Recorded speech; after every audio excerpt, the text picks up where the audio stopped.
What is up, guys? It's your boy Lance back at it again with a new One Punch Man comp review. This time, part 2. Yeah, I'm in the festive mood now. As Garo was just released in Southeast Asia, I hope you guys managed to pull him in less than 100 pulls. And if you have him, be happy you have him. Get that gold, boys and girls. Okay, moving on. Let's get down to the comp review. Let's start with Choco's lineup. So I would describe her lineup as a mixed type. She has decent front line with Carnage and Beast King, and there's a good balance between damage, consisting of Golden Ball and Turbo Key, and tank with CK.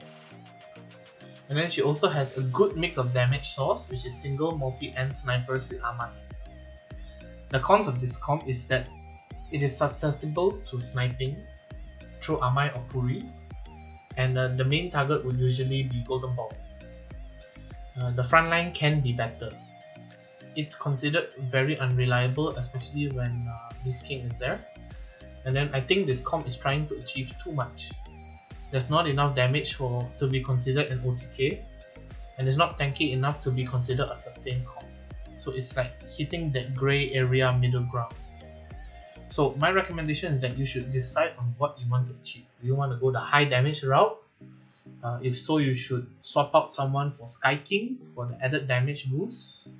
Or do you want to go the sustain route, and then you can introduce Dr. Janus and then focus on healing and sustaining through the battle.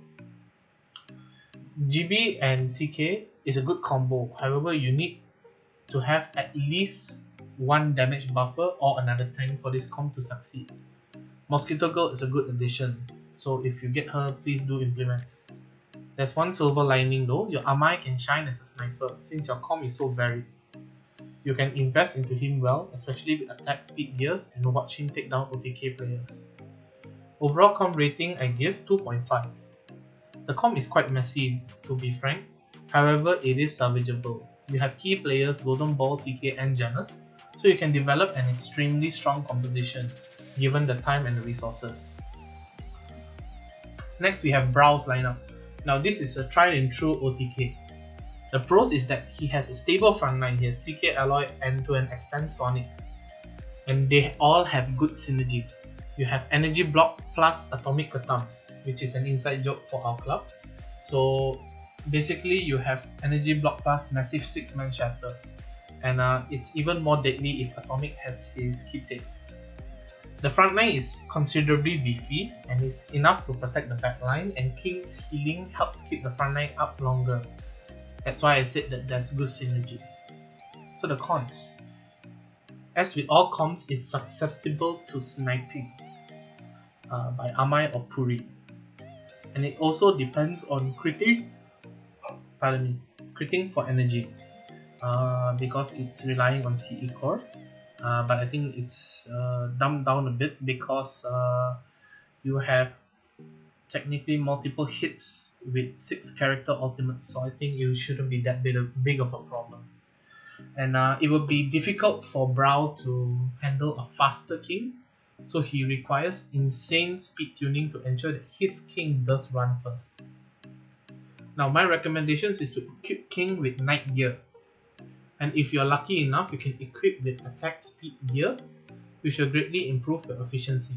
If you do not have attack speed night gear, I suggest you follow up with a broken set consisting of attack, 2 attack attacks, and 2 attack speeds. And then you can tune it with Star Ascension cards. And you also might want to swap Sonic for Smile Man. Your team has good enough damage, in my own honest opinion, so you could use more tanky frontliners. And I think Smilevan is a very good low-cost tanky frontliner. And also, don't invest into Char Emperor. You're just keeping him there for the core. He doesn't really do much damage aside from the sun. Other than that, he's not really that useful. So you have the opportunity to spread your resources among 5 characters. So this can be used to your advantage. So the overall comp rating I'll pass this is 4 out of 5. It's a very good comp, and you have the option to replace Atomic with Golden Ball in the future. King and CK are considered long-term units, so they are best to invest to first.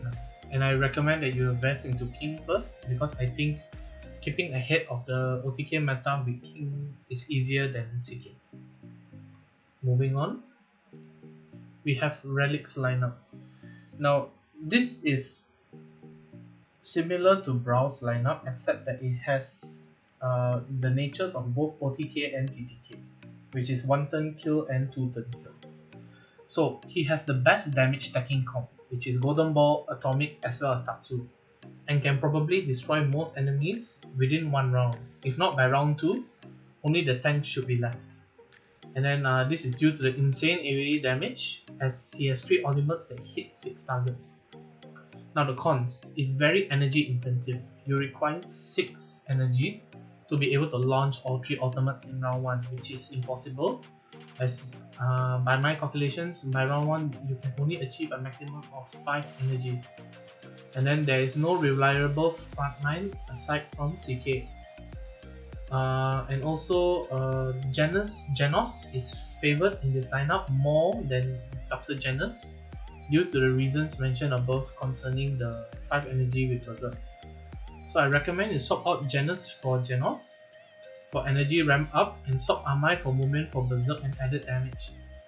And you can consider swapping AS or Tatsu for Sky King since you can land 3 ults in round 1 anyway. So one character is not going to ult, so you might as well swap one out for Sky King for the passive. I also recommend you to invest into 2 SSRs at max. I think your resources are too spread out among the 3 SSRs on your lineup. So I think focus on 2 will be best. So overall comp rating I'll pass to you is 3.5. I think you need to settle on who to invest. You're investing into too many SSRs. 3 SSRs is just too much of an investment at one go. Next up, we have Horse lineup. So this is considered a sustained healing comp. He has strong frontliners and soakers with CK, Alloy and Smallman. Pardon me. He has decent sustain with CK and MG, so the comp in theory could survive OTK. He also has a good mix/spread of damage source. He has single target with Amai, multi-target with MG and Alloy, and also snipers. And this comp is not energy intensive. In the list, you'll have 2 to 3 altars at most 4. And MG core can accommodate that. Now the cons, it's as with every lineup, it's susceptible to sniping. He's also lacking resources and the sources of damage. MG is the only AoE on his team. And Amai is too RNG dependent to be considered consistent damage.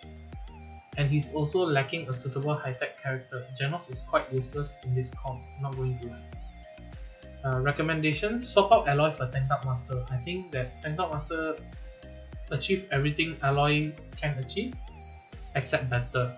He's tankier, his damage scales with HP, he has a beefier shield, and then it can also shield multiple characters. And then also switch out Genos for Fokegao. I think in the off chance that you're able to land injury, Fokegao's passive weaken will help a lot. And then also equip MG with Night Gear once you access it to boost the damage. More damage equals more healing. So the overall comp rating I'll give is 3.5. It's a stable comp but has room for improvement. Don't throw all your eggs onto CK. Make sure your resources are spread well. Excuse me, sorry. It's quite late at night. Last but not least, we have Ginger's lineup. Now, this is a first for this analysis. It's considered a tanky corrode comp. So the pros, you have extremely strong frontline with DSK and CK, and you have multiple options for a core. You have DSK versus OTK, Genos versus frontline sweepers. And you also have all the units required for .com, Sans, Goribus. Now the cons, STK isn't a good unit unfortunately. It has low damage and its burn is not effective as corrode. And then you also depend on GB for damage. Vaccine Man passive works, but no one can apply corrode to multiple members. And then this team depends on Vaccine Man passive to deal sustained damage aside from Golden Ball, but no one can apply dot aside from DSK and STK, and DSK's burn is very unreliable. So my recommendations is you might want to train up Combo. Since you have GB for Duelist Sword, you can remove STK, or you might want to invest into getting Glory Bus. You should also switch out Janus Core for DSK. The current meta revolves around OTK, so I think DSK Core is highly valued as compared to Janus Core. You can also prioritize gaining combo KS from future events if you do not intend to get Glory Bus. So the overall comp rating is 4.5. It's a very good comp. Only minor changes need to be made for this comp to take over the PvP meta completely. That's it for today, guys. Thank you so much for submitting your lineups to me. I hope that others will do the same, and I hope the information and analysis which I have done will prove helpful to you when it comes to PvP in the future. If you would like, I could provide you with more tips. All you need to do is repeat the process, send your lineups to lineup inspection, and then ding me, and then I will consider it for the following week. Thank you so much. Peace. Good night.